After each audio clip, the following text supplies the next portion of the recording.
What is up, party people? I love y'all so much. Welcome to The Highway with Kyle Shutt. I am Kyle Shutt, and I have such a treat for y'all this week. It's another name that you might not know. I guarantee you don't know, but it's a name that you're going to know at the end of this. My guest this week is Colin Strom, otherwise known as Gravy. And he's a good friend of mine. He's drum teched for everyone from Pennywise to Shania Twain. And now he works for NBC's The Voice. Come on. You know you want to hear what he's got to say. I love talking to crazy rock stars, but I also love talking to crew members because we couldn't do what we do without these amazing people who are the unsung heroes of the music industry, for sure. If you've been liking what you've been hearing on the show, go ahead and hit all the buttons. Whatever buttons they got for you to hit, just click them. It really helps out. But if you want to go one step further, throw a couple bucks in the jar. We got a Patreon page going, just like everybody else, but mine is special. You can find me at patreon.com/thehighway. You can get yourself perks like early access to next week's episode. You can get yourself a shout out like Master P this week. Yeah, that's right. Master P threw down a couple bucks. Come on, what's your excuse? We also got Chris Simpson, Early Russell, and my homie Matt Mosley. He gets 3 shouts out this week. Is it shout outs? Shouts out? I don't know. Matt Mosley, my dog. And if you want to go so far as to throw a 6-pack of beer in my fridge, you can pick the 6-pack shout out this week. It goes to Nika Rodriguez. She has been a pillar of strength for me lately. I've been going through kind of a hard time, honestly, and she's been helping me out. So she deserves extra special thanks. I really appreciate it. And all of you deserve extra special thanks. I don't have fans. I have friends. Okay, we're all friends at this point. We've all talked. And if we haven't, just reach out to me. Let's hang out, and we're all in this together. I couldn't have these amazing conversations without you, and I sincerely appreciate every single one of you. I especially appreciate Kyle Sound, who sponsors this show. If you like the way I sound, it's because there's a Heil in front of me. Now, I do this show for y'all, but I also do it for me. So it's time to do things my way. The Highway.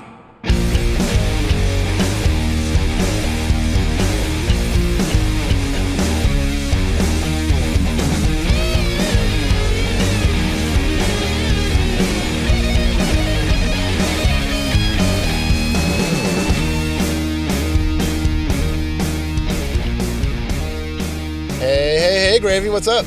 What's up, Kyle? My dude Colin Strom, everybody, but we calls him Gravy. But then he lost a bunch of weight, so then we started calling him Glaze. But yeah, he's one of my favorite old tour mates. He's worked for Young the Giant. He worked for All American Rejects. We met when you were working with Caius Lives, and that was a fun ass tour. But yeah, man, how you holding up?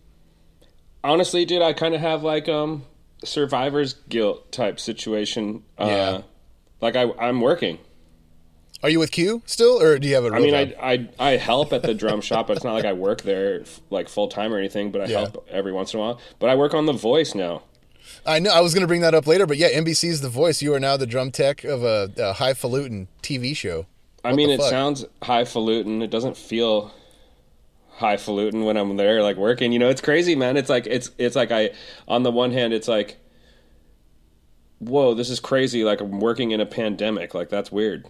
Yeah. But on the other hand, I'm so grateful to have a fucking job. It's Everybody like I know is like job too. Yeah. I know. It's like everybody I know is not doing well. Like not like struggling to find any gig, possibly like pivoting and doing some other career. And I'm like, oh, I got this TV gig. I'm like I like my schedule. I don't work as many hours, but I feel like guilty about working. Just drinking vodka out the bottle, floating in your pool.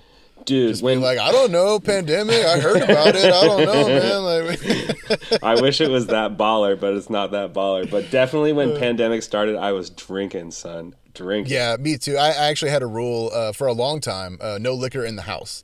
I could keep beer in the house just fine, but I had a no liquor in the house rule left over from the Metallica tour days because shit got a little crazy. And for 11 years, I had no liquor in the house. But the second I lost my job and the tours got canceled and everything fucking fell through, I went and bought a bottle of Kinnahan's and some Chinese takeout, and I started taking out my shame. Mine was like a 3-day cycle where it'd be like, let's just say it's Monday. I'd be like, Monday, oh man, what a day, like pandemic. What am I supposed to do with my life? And then I would be like, all right, well, it's drinking time. And I'd get all wasted. And then the next day I'd be like, well, that wasn't even nearly wasted enough. And I would get wasted. And then the next day I'd be too hungover to even think about drinking. And then the fourth day I would just start it over again. Yeah. It was terrible. You got to get drunk on life. It happens, man. But let's take it back. Let's rewind it all the way back to how you got into being a drum tech, because you have such a wild story, man, like from the beginning all the way up until working at the top tier. I would say that working for a network television music show is the top of the mountain. But I love getting stories like this because people sometimes don't really realize, or they might not really think about it a lot, about the music industry just being like organized crime. Like there's no regulation, there's no place to apply. It's basically like, if you're cool, get in the fucking van. If you can hang, then maybe there's some more gigs for you, and that's kind of it. But like, how did you get in the van for the first time? I mean, I played drums since junior high. Like my parents got me a drum kit. They probably seriously regretted that in hindsight because I was loud. And so I played drums like from 7th grade, and then in high school I played in bands and stuff. But honestly, I never was the guy that's like, I'm gonna be a musician, I'm gonna be in a band, like I'm gonna like do that life. Like that would never felt like what I wanted for my. I loved playing music and everything, but it never felt like a viable option. You know what I mean? Yeah. So I was like in school and shit, going to college, and then playing in like different bands and stuff. And then I had back surgery when I was 22, and I couldn't play for like a long time. And my friends' bands were like, "Oh, just come out with us and sell merch and like hang out." And I'm like, "Well, I'm not doing anything else. I'm just like sitting around recovering. Like I might as well." And so I'd like sell merch and shit. And it was like, I had auditioned for this band called The Start, and they were like one of the coolest bands I'd ever seen, and I didn't get the gig. And actually, the drummer that plays for Sum 41 now is the drummer that beat me for that gig. I'll make sure to play this episode after the Mike Wiebe episode that we went over. Whatever. So I went out with them, and like it was fucking fun, man. Like I had a great time, and obviously like I set up the drums. That's what I like to do, and I just wanted to help out and be a part of the team. And then my homie Ed started playing drums with The Start, Ed Davis, and he's like one of my favorite people in the world, and Amy and Jamie are some of my favorite people in the world. And it was just crazy, dude. Like I'm in this van, like RV, like traveling around, messing around, like squirting people with water guns, and like I don't know, dude. It was just crazy. It felt like a new life. Dude, it is. It's a whole fucking new world once you just leave your old life behind and just start heading down the road. Every day is a new adventure. Yeah, oh my and God, like dude, it's so fun. And there's no like, oh well, you can't do that. Like, if somebody does say that, it's almost like a dare. You'd be like, yeah, fucking watch me. Yeah, it's like, okay, well, I'll do it harder then. Like, I'll do it way harder. Like, you that, or shouldn't have said anything. Any stupid rule. People are like, you can't smoke weed in here. It's like, well, it seems like I'm not having any trouble right now. Like, yeah. Really? Because I'm doing it. Yeah, and so that was like so appealing to me. And so I had back surgery November 5th, 2005. So this would have been 2006. And then like Ed ended up leaving The Start, and I ended up playing drums for them for a little bit. But Ed left The Start because he was playing for Juliette Lewis's band. Mm-hmm. And like he's like, hey, do you want to come to Europe for like a long time? Like it was either 6 weeks or 10 weeks. I don't remember. 10 weeks seems so long in hindsight, but it was at least 6 weeks. It was a long tour. And I'm like, Europe in the summer And he was like, I'll give you, you know, like they said they'll pay X. I think it was $700 a week or something, like That ain't not bad. a lot. But Though, for at like the just time, hanging I out, mean, yeah. dude, I'm 23 years old. I was Yeah. like $700 a week. Like, are you out of your fucking minds? And I'm That's like dude, to go to Europe- $100 a day. yeah, totally. And so that was that, dude. That was that. And then I started, that guy that plays for Sum 41, he had like this thing called Street Drum Corps. His name's Frank Zumo. And I would help out with him, and like a bunch of other drummers would be on. Like Byron from Pennywise was on one show. Yeah. And then it was like, oh, do you want to go drum tech for Pennywise? I was like, what? Like this band that I like skateboard to? Like, I'm going to go work for them?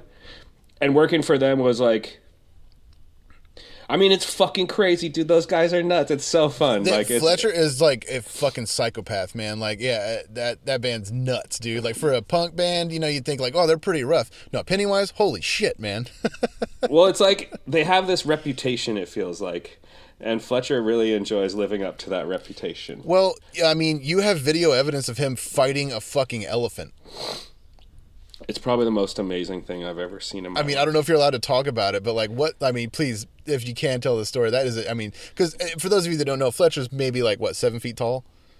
Like he's tall. You know, I don't know how tall he is. yeah, like 6'6" at least. Yeah, I mean, like, I don't know what's out in the world, but he was struck by an elephant, and I'll just leave it at that, you know? He was struck by an elephant. In a foreign land. And there was blood. There was bruises, as I saw the video. It was unbelievable. Probably the most amazing thing I've ever seen in my life. But I wasn't there. I was on the tour, but I wasn't eyewitness to the events. Oh, but I guess you just showed us the video somehow. Yes, I definitely did. Yeah, that was how I saw that. But oh man, but yeah, like working, like there were times, like some of the craziest shit with Pennywise was like Fletcher would bet me like if I could eat a plate of food or something, you know, and I'd be like, yeah, I can eat that food. You know, I was like poor and broke and back surgery'd out, and he'd be like, I'll bet you can't eat that like plate of chicken, and I was like, oh, dude, I can for sure eat that plate of chicken, and I'd get started and like. I'd be like 2 bites in, like, there's no fucking way this is going to happen. And he would up it. And I remember one time we were in Texas, and he, like, I think he bet me, like, $50 that I couldn't eat this plate of chicken. And I was like, $50? And it got to, like, dude, $900. And I went and, like, I threw up all over the bathroom. It was, like, fucking terrible. But that's, like, standard shit with those guys. It was just, they were super fun. And that was, like, my introduction to, like, touring, you know? And so, like... It was just fun and it was cool. And then right after that, I had toured with Pennywise with Rhino, and Rhino did Bad Religion. And, you know, Bad Religion's like one of my favorite bands. And I was like, wow, that's so cool, you know. And he left Bad Religion to go do All American Rejects. And he's like, do you want to do Bad Religion? And that was like when Brooks was playing drums, and I really like how Brooks plays. And I was like, of course I want to go do Bad Religion. Dude, like, that'd be so cool. And then I waited for like, I don't know, 5 months or something. I never got a call. And I was like, damn it, dude. And he called me and he's like, hey, dude, like, I'm getting married and my schedule is too gnarly. Do you want to just do All American Rejects instead? And I'll go back to Bad Religion. And I was like, I mean, I want to do Bad Religion. You know? But like, for sure, like All American Rejects, I've heard of that band. Like, that'll be fun.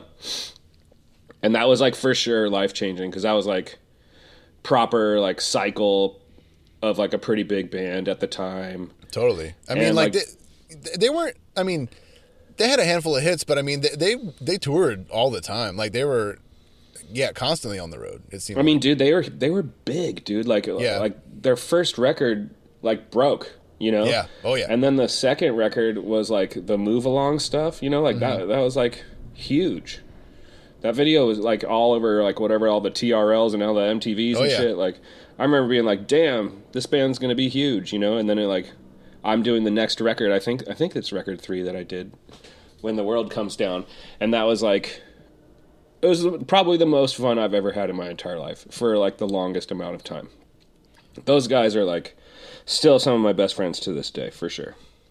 That and also like they're from Oklahoma City, aren't they, or something like that? Like, yeah, I mean different places in Oklahoma. Like Mikey's from Edmond, you know, but like they're all from around there. They weren't like some like put together band from LA or something like that. They were literally just like a pop band from Oklahoma City.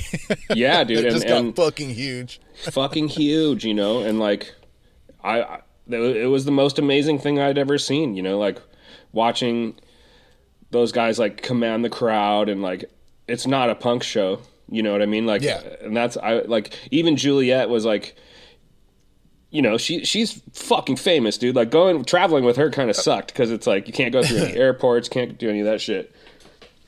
But like she didn't have the same command that the Rejects guys had. Yeah. And watching that was like, oh shit, like this is amazing. And that was kind of like my introduction into like, I don't know, the next level of touring, whatever that means. Yeah. You know, like at that point. No, for real. Yeah, yeah. I mean, like, you know, where you'd have production assistants and shit like that, not just like one tour manager doing 3 jobs and shit, you know? Yeah, like more than one bus, if you know what I mean. You know, it's like one bus, it's usually like the band guys and the crew guys, and everyone like commingles and knows their job and does their job. Like, but now it's like I've been on tours where like I don't even know that person's name. You know, and I don't know what they do, and there's like 180 of us. I'm like, I don't know what they do.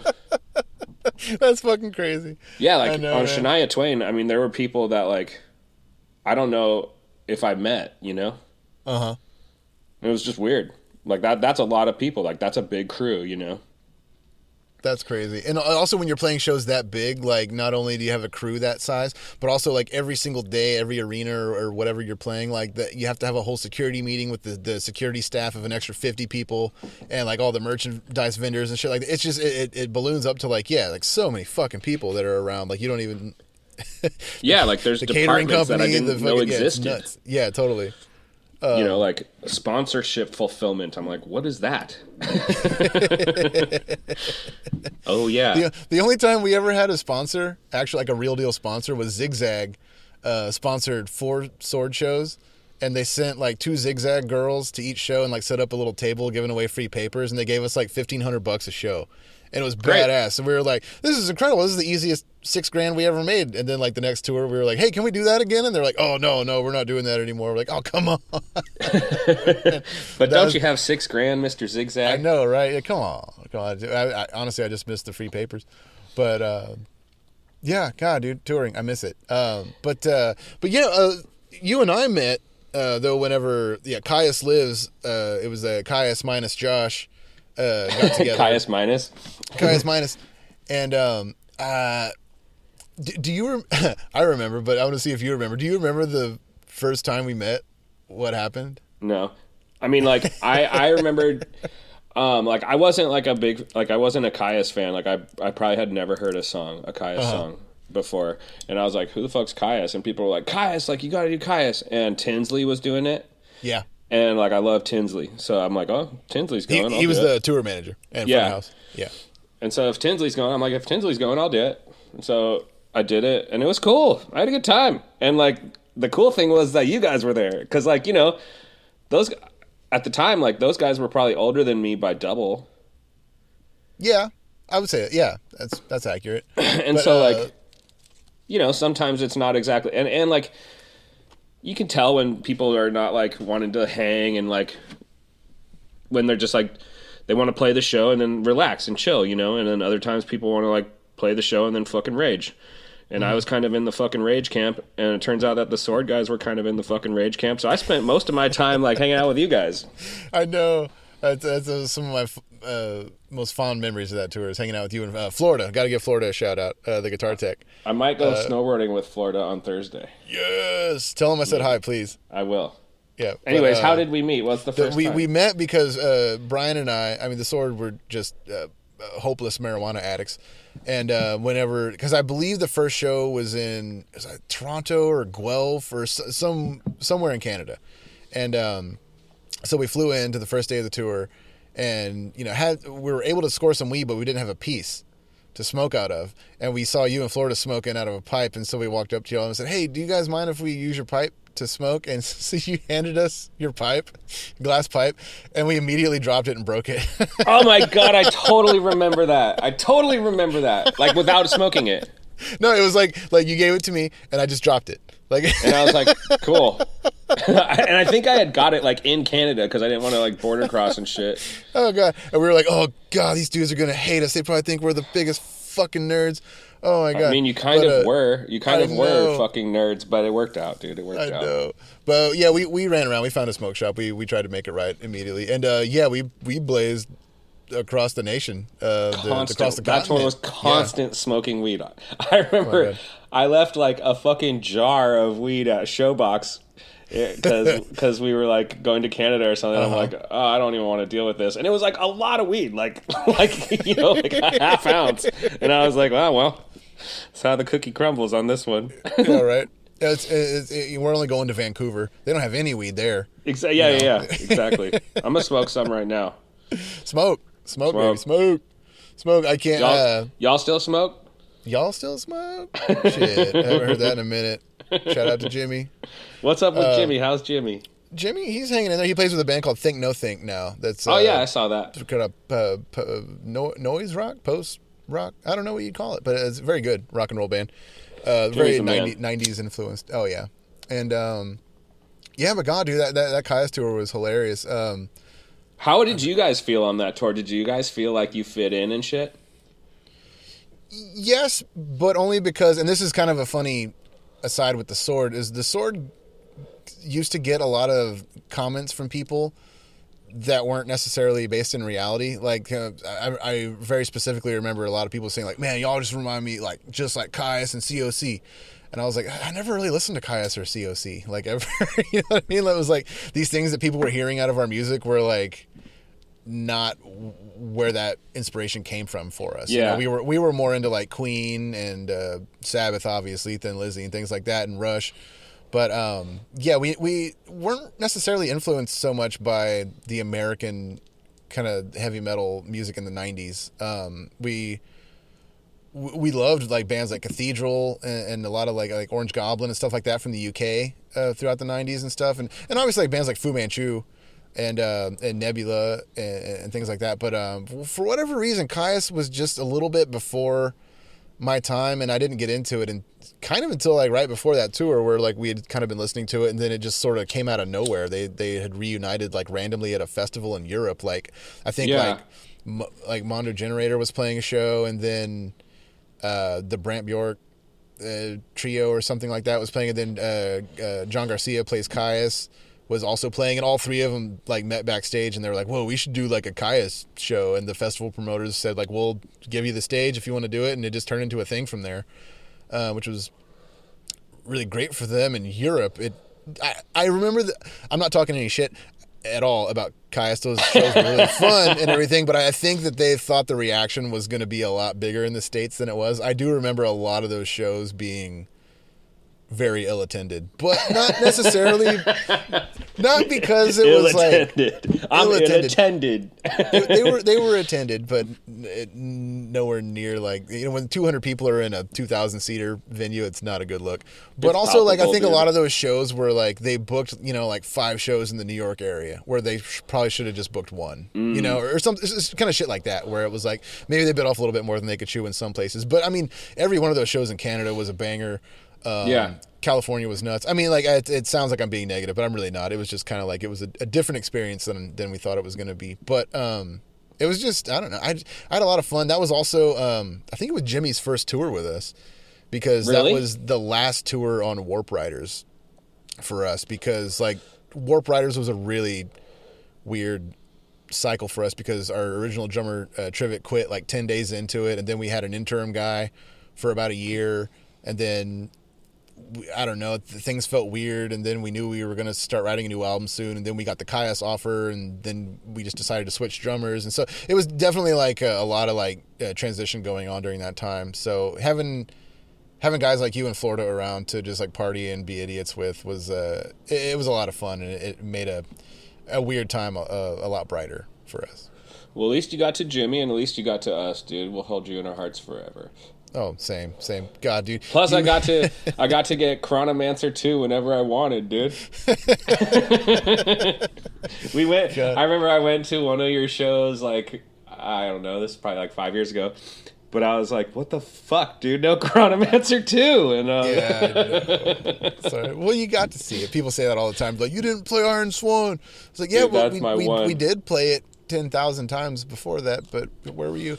But that's my one, dude. Yeah. I remember, I think you came to see us at, was it the Glass House? Yeah. Maybe? Yeah. And you brought so much weed that like I had to like it's okay. you couldn't sneak it into the venue or something like that, and I had to put it all in my pants, and like I had really tight pants on, and it was like so much fucking drugs. I was like trying there to was a stuff bunch in all of my edibles pockets. and shit too. Yeah, that's what and happened. and it was just like walking into the club like it's like Dude. obviously like so much drugs in my pants like I think it was cool, the Caius tour. Man. I think it was the Caius tour where we had the bus mouse. Fuck. Yeah, you had a rat on your bus. Yeah, dude, and so like we showed up, and it was like a you pick your when you get on the bus, you like pick all your bunk, and you pick all your drawers and shit that you're gonna like put your shoes in and stuff, or whatever the fuck you want to put in there. In my case, it might be like a bag of weed with some edibles and shit in it. And like true to your story, the bag that I had was too big to fit in the drawer, and I was like, fuck it, it'll fit. And I was just like, bam, like I shoved it in there. And then like the next day I was like, all right, weed o'clock, and I pulled the bag out, and it was like, dude, fucking shredded. And there was a ramekin, like a little plastic ramekin thing that had the edible in it, and it was like shredded, like not like it had been crunched in a drawer, but like shredded with like Wolverine's claws, like almost like in strips. And I'm like, damn, dude, I really fucking shut that thing in there. I'm so stupid. Like I didn't even think about it. And then I put it back in, and I'm like, whatever, it'll be fine. And the next day I pulled it out, and it was ripped to shreds even more. And I was like, what is going on? I'm like, it looks like a mouse got it or something. And Florida was like, dude, there's not a mouse on the bus. And was it Florida? See, I don't remember. My details are foggy on who was there and even what tour it was. But then I was like, I'm gonna leave a proof of life, and I got a granola bar and put peanut butter on it and put it in my drawer. And the next day, I'm like, look, it's fucking eaten. I'm like, I'm telling you, there's a fucking mouse on the bus. My God. And I had to send the runner for a mouse trap. And the next day, dude, I opened the door, and that poor mouse was caught, dude. We got him. But we let him go. He was alive. Oh, that kind of trap. Okay, that was really sweet of you. I don't know. I wonder where you got him, and I wonder where you let him go. I think about that a lot. That's some Feifel shit. Where like maybe you picked him up in New York and like you let him go in Vancouver. Or somewhere out there. I'm telling you. So I talked to the driver, because this particular bus, we had this bus like since my 2009 Rejects tour, the Manhattan. And I'm like, hey man, like I found a fucking mouse, like what the fuck? And they're like, oh, well, like when the bus isn't being used, they're stored in like this field in Tupelo, Mississippi. I'm like, hold shit. up, like this mouse just hitched a ride from Tupelo, like full Fievel style, and he got to California and got high as fuck, and then bailed into a sunny life out here. Dude, he's probably so jazzed. That's like a Ralph Bakshi like movie in the making or something. Yeah, you're like, he is Mickey Mouse. That is for real Mickey Mouse. He's living the American dream. God, dude. But God, man, I miss those days. So, how do you go from being this rock and roll road dog to working for a major network television show? I mean, that's wild, man. I got hurt in like 2016. My back is all messed up, and I'm like, I'm going to get out of touring. So I was like trying to get TV gigs, and I tried American Idol, but it just like wasn't working for me. And then I did Shania, and like Shania was awesome, and like I really enjoyed doing that. It was like super challenging. The front of house guy's name's Sully, and he's like amazingly good at his job, and he's like particular, and that is like challenging, but it's also like what I want, like I want someone to tell me like, well, that snare sounds like shit, And I'm like, damn it, I know, I'm sorry. I'm like, I will do everything I can to make it right for you. And whatever, he just was good, and I really enjoyed working with him, and the rest of the guys were good, and the drummer was great, and it was fun. But after that, it was like, Shania's going to do residency in Vegas. And I'm like, oh, man, that's the last thing I need is to live in Vegas, dude. Yeah. Well, was it like a living situation, or could you like fly every weekend, or was it? Well, it was like 3 weeks every 2 months, or something like that. Yeah, where it was like enough work to be like, this is good amount of work, but not enough work to be like, this is gonna be enough work for my year. Yeah. And so I was like, fuck, man, I don't know what I'm gonna do, and like, I don't know. I was just kind of like, I don't know if I'm going to do that. Or I had heard that Deftones were going to do another record. And I was like, oh, I'd love to do, like, I love doing Deftones. Like, that'd be great. But, as a crew guy, it's like, you could want whatever you want, but that doesn't mean shit. Like, you only have what you're offered, Yeah. And then, like, I mean, dude, it was out of nowhere. Like, it was May, and I got a phone call, and it was like, hey, are you interested in doing The Voice? I'm like, yeah, tell me all about it. And they're like, this, and that. And I'm like, all right. And they're like, the drummer wants to like have a meeting, and we'll see what happens. I mean, that was like on a Thursday. I had a meeting on a Sunday, and I started work like on Monday. That's incredible. Mm-hmm. I mean, so I guess just number one, how sick is the TV band that has to play all those cover songs? Okay, so like my first day, I mean, like, how it is because you're a muso, like, that there are levels to playing. Like, yeah, songs are different than music. Right. Do you know what I mean? Like, like writing a song is a skill that is not about playing music. Right. If that makes sense. Absolutely. Okay. Like, being a musician doesn't require that you're a great songwriter or vice versa. You can, for real, play in a real band with real tour dates on big shows and have no idea how to play the bass. No fucking idea. That's a proven fact. Or any instrument, for that matter. I mean, like, dude, I've worked for drummers where I'm like, are you serious right now? Yeah, I know. I've seen this is how you're gonna play the show like this every night. Okay. And I'm working for them. Like, yeah. This is preposterous. Like, you're not like a drummer. Do you know what I mean? Like, that's fucking crazy to me. No. And then you go to The Voice, and it's like, what songs do they mostly sing on The Voice? It's mostly like silly pop, like like top 40, country, whatever, my first day, I'm like, being just swooned by like some Taylor Swift and like fucking Ed Sheeran, and I'm like, well, okay, like this guy can play, mm-hmm. Whatever, like he's a good drummer. Cool. And then it was like, the next song was like a Ricky Martin song or some like super Latin vibe, dude. And he pulled out this like fucking crazy, like polyrhythmed Latin beat where I was like, holy shit, and it was like, dude, they listened to the song one time and to like write their charts and make sure that their sheet music is correct. And that's it. Like after that, they play it, it's that's rehearsals and it's on. It's crazy, dude. They're so good. It's unbelievable.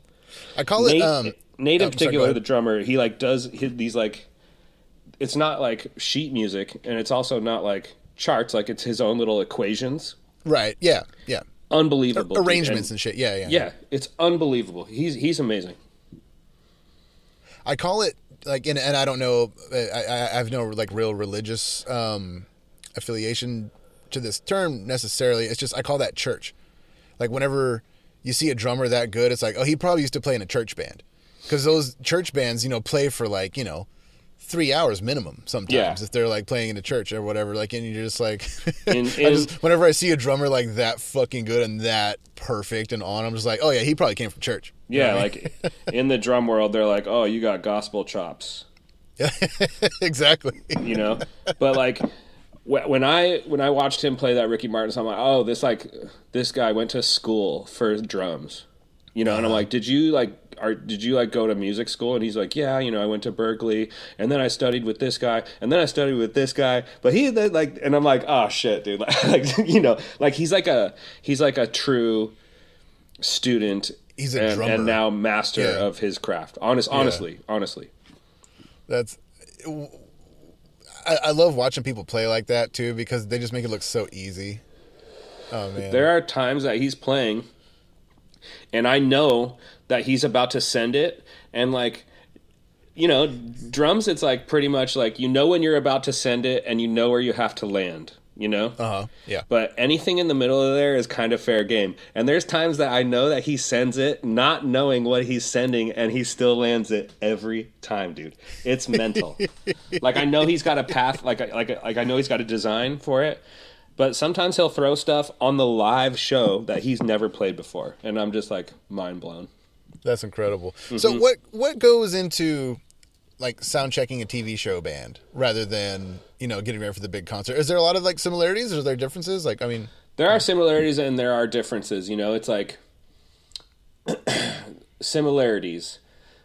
It's all the same gear, it's all the same for the most part stuff, Mm-hmm. It's kind of more of it's like a cross between a studio environment and a live environment because, we're all playing live together. Uh-huh. But at the same time, most of the guys have their own mixer, well, that's not true, but now it's true with COVID and stuff. The guys have their own mixers where they can control some stuff. In a studio, station. like a mix box or whatever, yeah. They can actually control. Okay, that's cool. Yeah, but the big difference is that it's you kind of only load in once and then you're in for that section of the show, and so Uh-huh.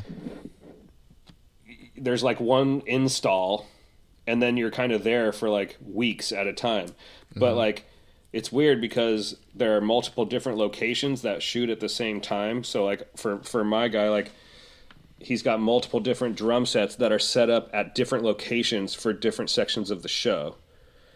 But for the guitar guys, they have to pack up the vaults and ship the vaults from location to location during filming, and it's damn, it's a lot of moving parts. Is it the rehearsal film part versus the performance, live performance kind of stuff, like that you mean, or is it Yeah, but also it's there's different sections of the show and they shoot at different locations. They'll have a reality section where the coach is talking with them.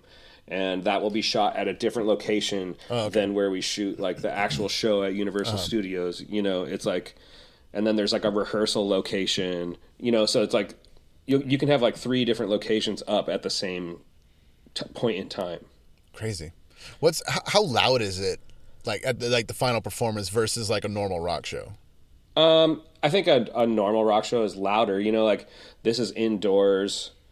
And it's loud. All the people are there, and it's weird now because there's no audience. So so it's I think that I would guess that it's quieter because of that, just inherently. Mm-hmm. But no blood bags. Soak up all that. No blood bags soaking up waves, dude. But yeah, I guess I just meant does the audience when they were there get rocked, or is it kind of a thing where it has to be a certain volume for the filming and it's not well, it is a thing that TV sound is way different than live sound, and so you do want your microphones as clean as far as input goes as possible, and that's definitely a thing that people are concerned about, but there's also audience members and judges and all that shit, and they need their own mixes and stuff too. But I think that you're right that it is more TV focused, and it's not the same as a full on live performance. Yeah. What are there? I don't know what you're allowed to talk about. Not, I'm sure you're NDA'd up. But what goes on backstage? Is it a party environment, or is it super strict? Everyone's super nervous and just is it roll? You could hear a pin drop backstage and shit. I wouldn't say that it's a party environment by any, you know what I mean? I'm sure. Kyle, I don't know. Kyle, I'm sure that you have been to parties in your touring career that you've been like, now this is a fucking party. This looks like a Beastie Boys video. Yeah, you know those aren't happening.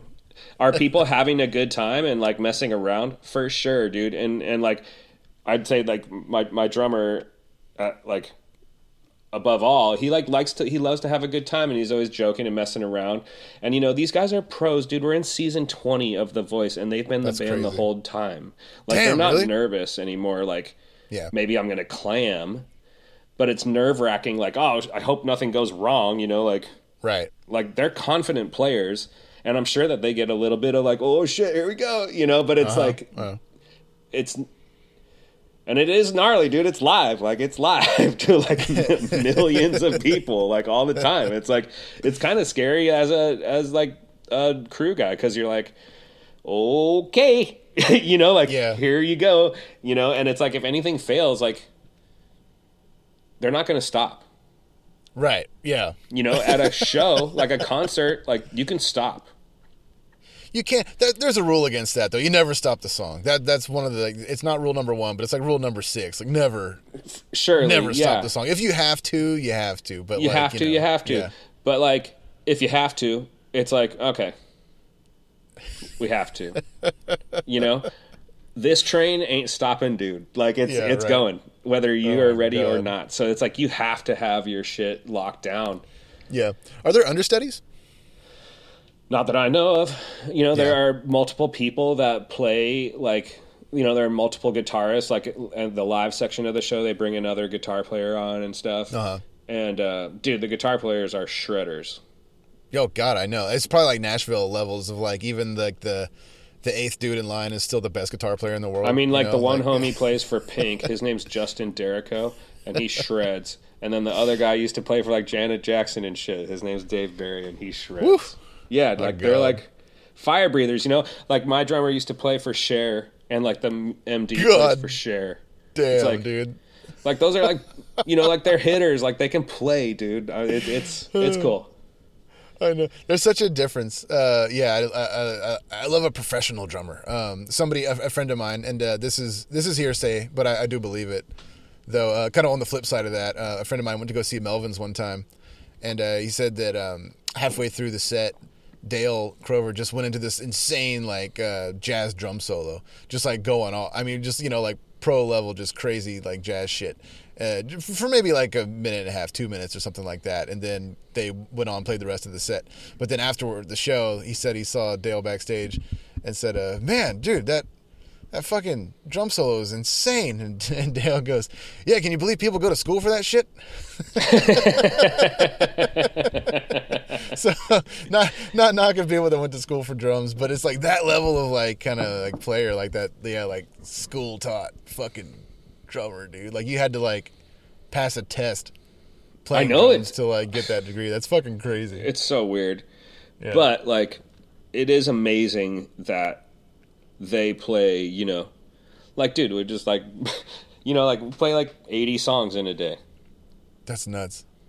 That they heard just once. That's because I try to teach guitar lessons to people, and I try to tell them that, like, you have to work on the relationship between your ear and your hand, like your ear-hand coordination. Because, like, if you just have that kind of relationship with music where you're not using your eyes, you're literally just, like, using your ears and your body and everything like that, you can just hear a song one time and fucking shred it, just because you understand how music works. Yeah. There's only so many notes, there's only so many chord progressions, there's only, you know, so many rhythms and everything. It's silly because, like, I know what you say is true, but, like, I'm trying to learn guitar, and I'm, like, fucking terrible, and I'm, like, so can't match my fingers to my ears. Well, there is a learning curve. But it's, like, in drums, I totally get what you're saying. Like, I know, like, I have an out, like, I've heard the song, now I have an outline of how to get through it, and then it's just, like, fine-tuning, like, the details on getting through it. But, like, with guitar, I'm like, huh? So it's like you have to get to a level before that like, connection happens, you know? It's weird. What is that? They call it the tipping point or whatever? What is that? Tipping point. The 10,000 hours you have to put into something? Yeah, I'm no expert, though. I spent 10,000 hours rolling joints. You know what I I'm mean, saying? dude, shout out to my friend Big Sean Carragher. But like, he literally taught me how to roll joints on tour. Like, I was stupid. I didn't start smoking weed till later in my life. Like, I was like 26. It's not a contest. Nah, dude. You made it to the party. It's okay. I'm having a good time. It's the highway. Yeah. God, dude, we smoked so much weed on those Yeah, tours. that was My a God. good run. What are you can't, doing now? Now, I am podcasting. This is Hell fun. yeah. Yeah, I pivoted. I mean, the Swords tours and everything took a shit and everything. So I started painting.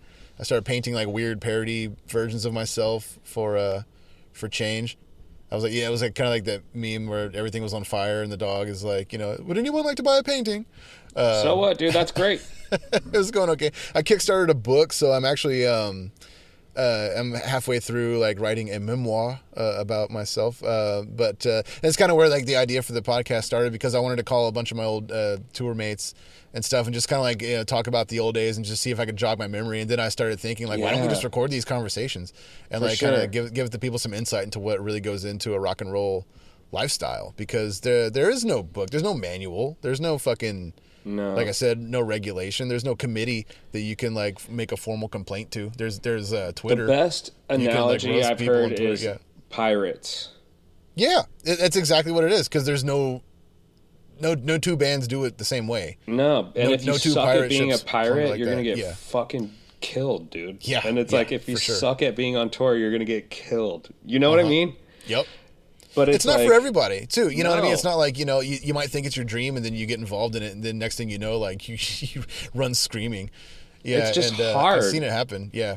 Or you get sent home, I've seen that happen. Terrible.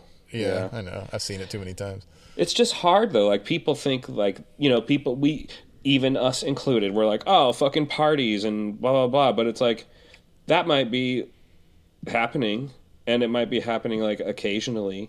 But, like, the rest of the time, you're like in a fucking tube, hurling through the sky or hurling down the road, wondering where the fuck you're going to go, if there's going to be a bathroom that will handle like the mess that you're about to make. Like, oh, you want to have a relationship? Good luck with that. Like, are you trying to be one of those guys that's on the phone for 3 hours a day with your lady or whatever, your significant other, talking about whatever the fuck you're supposed to talk about for 3 hours on the phone that you didn't talk about yesterday?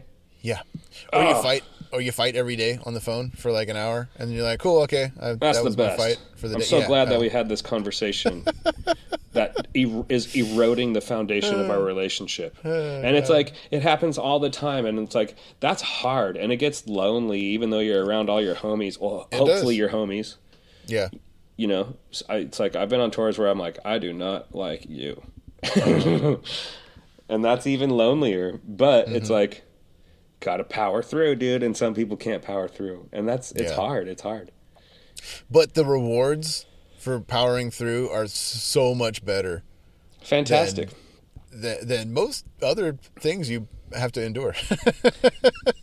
I have like a pretty decent story about this. There was a kid that went on tour with us, and like, it just is kind of like, man, we're all out here like trying to have a good time, and you're coming in all like not setting up your gear and trying to help you and blah blah blah.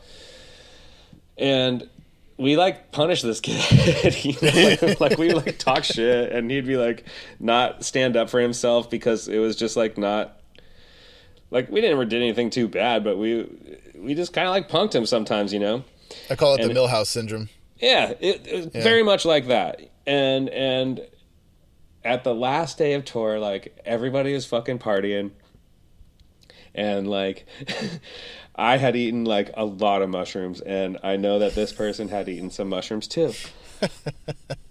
And I assumed that like it was probably his first time, oh, God. Just because he had Millhouse. And I was like, well, you fucking idiot, like, did you learn anything? Or And he looked at me, he's like, I learned a lot. Fuck you. I'm having a great time and I'm happy, so fuck you. And I was like, God damn right, you did learn something, dude. Yeah, I was like, you did learn something. And then it was like, I was fucking stoked for this person, and like I don't even think that he would remember it, but I was like, you know what? Good on you, buddy. You did learn something. You know, it's like I punked you and shit, but like I didn't have hate for you at all. But it's like you learned something, and that's amazing. I just thought I was like so psyched, and like he's super successful now, and I'm very proud of him. And I asked him for a job last week. And he was like, no. No, did you learn anything? Fuck you. Did you learn anything? Fucking asshole. God damn it, I Gravy. didn't It learn is so fucking fucking anything. good. Yeah. God. It's so good to talk to you, man. Thanks so You much too. for like sitting down and yeah, I don't know. You said you don't have anything to promote, but everybody, I guess, watch NBC's The Voice Wednesdays at Yeah, dude, maybe they'll make some more money, and that will give me some more money somehow from this. It's called it's called synergy, folks. Oh, I thought it was like, I think it's called trickle down economics. I think I've heard that before. I don't know if it works. It doesn't seem like it, but maybe it will. But yeah, thank you, Kyle. I have so much love for you, and I appreciate like you reaching out, man. Hell yeah, dude. Oh god, if I could hug you right now, I would. Long distance. Long distance. I'll call I it a do Wi-Fi. get tested twice a week, though, dude. You have to. I mean, my god, yeah, they don't let you in that building if you don't. I'm sure. Yeah, it's fucking protocol, dude. Lockdown, NBC, not about to COVID. Right? Yeah. Is that what it stands for? I don't know. They're doing good. Yeah. Not trying to blast COVID. Not blasting COVID, dude. Oh man. All right. Right on. Well, you take it easy, bud. Thanks, Kyle. Yep. Bye. Thanks so much for tuning into The Highway this week.